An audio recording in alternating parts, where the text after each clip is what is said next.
And the host. This proves exactly what I'm talking about. A medical doctor's review of Andrew Tate with Piers Morgan regarding clinical depression. Two world-renowned individuals, and they carry a lot of weight with the words that they say. Do you believe depression is a real thing? I believe that feeling depressed is real. I don't believe depression as a clinical disease is real, no. Really?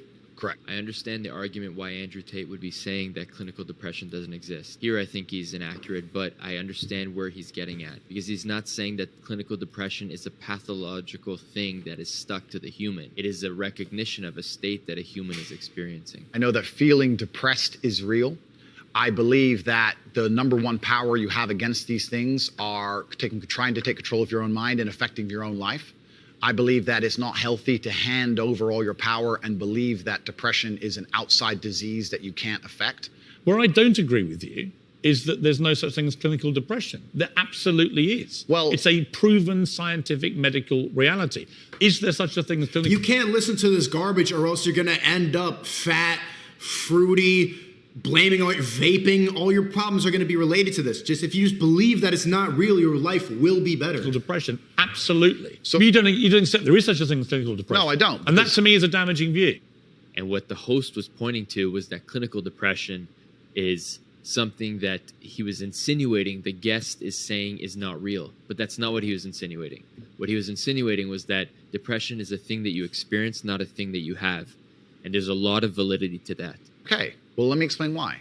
If someone comes to me and says, I'm clinically depressed or I feel very, very sad, I would say the first thing you need to do is stop accepting the identity of a clinically depressed person. And do some goddamn push-ups. Stop accepting you have no control over this. And what you need to do is stop identifying that way, and let's work together to try and fight But against there it. isn't an eminent doctor in the world who would tell you there is no such thing as clinical I depression. think that's what you believe, Piers. That's what I believe. I don't believe in things that take power away. There is not an eminent doctor in the world Piers, that would agree with you. Piers, Do you think you know more than doctors? When you say to someone that they have this thing, it sticks onto them like their identity.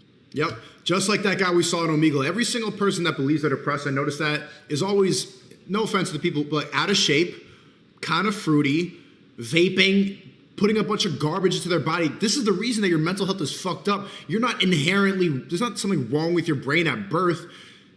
You just don't want to improve and you're blaming it on something else. It gives you validation for being a mid person. You can have a phone, you can have clothing, whatever it may be, but show me where your depression is.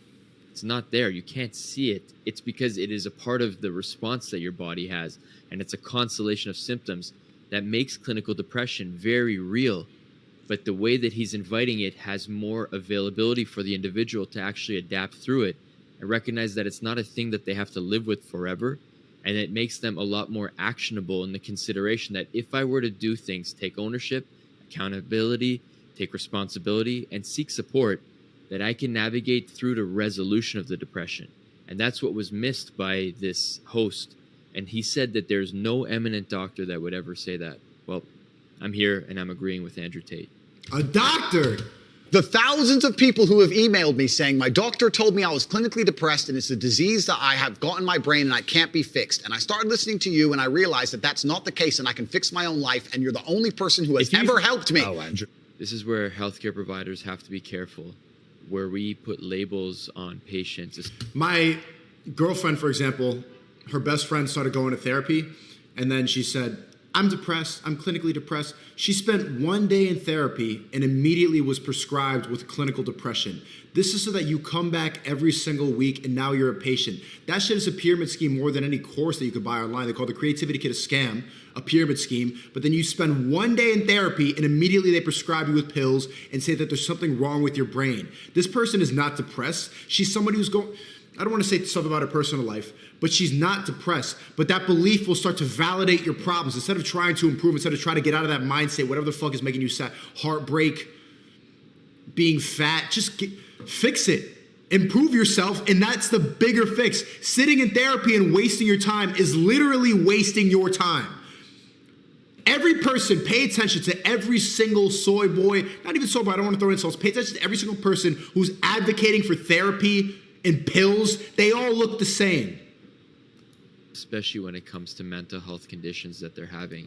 They're going to carry it around like a laundry list of things that they're having with them when it's in fact things that they're experiencing. Thousands of people have emailed me Andrew, that exact email. If you think you are single-handedly curing people of clinical depression, you are living in cloud cuckoo land. I think that clinical depression, I actually agree with you, is massively overdiagnosed. I've already said that PTSD is a very real thing. I've already said I didn't. Oh, hang on. Okay. Again, you're misquoting me. I did not say clinical depression is massively overdiagnosed. I said that people who claim to be depressed but don't have clinical depression. In other words, there are a lot of people who just have a bad day and declare, I've got depression. Yeah. And I say, well, have you been to a doctor? Have you been clinically diagnosed? If you have and you have clinical depression, that's one thing. But if you haven't, we could... No, Pierce doesn't get it. They overdiagnose. Anybody who steps in the doctor's office says, I'm sad, can be prescribed. There's no brain scan. There's no there's no chemical imbalance with your serotonin. You walk in and they say yes or no. That's it. We work on some mental strength and resilience skills with you. But a clinically depressed person has an absolutely proven medical condition that is beyond their control. The host is not being careful with his words again by saying that it is beyond their control. In many instances, it temporarily can feel like that, and the symptoms can be incredibly overwhelming. But there is a reclamation of the capacity of the human to be in control of the symptoms, but it's how they navigate it and the relationship that they have to it. There's one that is empowering, and there's another one that's disempowering. And it's disempowering when the person is labeled with the depression that they carry around everywhere, rather than the perception that the depression that they're experiencing is a state that can adapt. Not according to me and many others, my friend. Well, look, what do you know about it, honestly? I know. You're not a doctor, or you're not trained, are you? I'm not a doctor. You're not a psychiatrist, you're none of those things. Okay. But the moment you try and deny clinical depression... I believe feeling depressed is real. I do not believe it's a disease that you catch from the sky and you cannot affect. I believe that no matter what happens, I believe you have control of your own mind and you can fight against it. I believe if you change your circumstances in your life, you may feel different. I disagree that if you feel depressed, I disagree that you cannot affect it and change your life and take control and fix yourself and feel happier.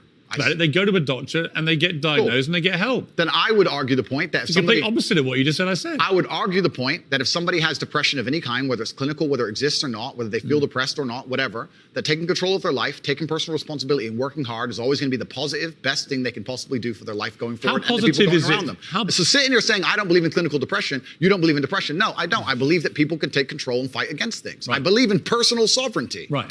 Notice how depression doesn't exist in third world countries, in Africa, the Philippines, and places that aren't easier, like the first world, like places where they push the woke agenda. There is no mental health crisis. People are sad because they're poor, because their family gets taken away, because of real life circumstances. But the belief in people saying, I'm depressed, like that guy in Omegle who's just like, I'm vaping because I'm stressed and depressed at 88. That's only a first world thing. And you can look at somebody, and I could tell you, I don't need to be a doctor, I could tell you why you're depressed. You got a vape in your mouth, you're overweight, you're pasty, you're fruity. This is why you're sad. This shit doesn't exist outside of the first world. If part of the diagnosis for all mental health conditions, including depression in this case, factored in the level of empowerment that can be placed, especially through the level of suggestibility that comes through the voice of the healthcare provider who provides the diagnosis and is providing the subsequent support. If they are including the idea and concept that the person is not having depression, they are experiencing it, we're going to have a very different way that we navigate depression, and the dialogue and relationship that people have to it and the relationship that they have with themselves is going to completely adapt. And this conversation was very compelling in regards to that, because it brings to light how important the words are and how important things like diagnosis and the identification component is when it comes to mental health.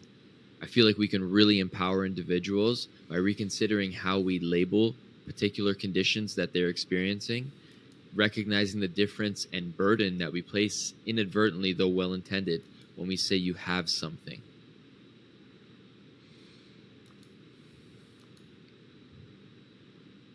Wake up.